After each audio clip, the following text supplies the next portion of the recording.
జగన్ జగన్ చెప్తుంది జగన్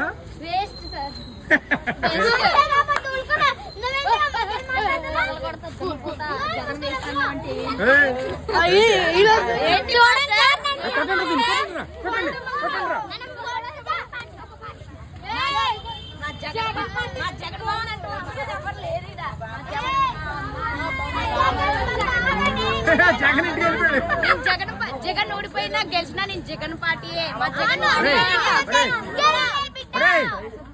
అభిలాష్ గారు ఎక్కడ ఉన్నాడా మరి రేపు నుంచి నేను తీసుకురాకు చూడే ఎందుకంటే మనకి నెగిటివ్ పర్సన్స్ మా దగ్గర వద్దు జగన్ పార్టీ జగన్ పార్టీ వాళ్ళు మాకు వద్దమ్మా మాకు జగన్ పార్టీ వాళ్ళు వద్దు నువ్వు జగన్ పార్టీయా అరే అమ్మాయి కూడా తీసే తీసే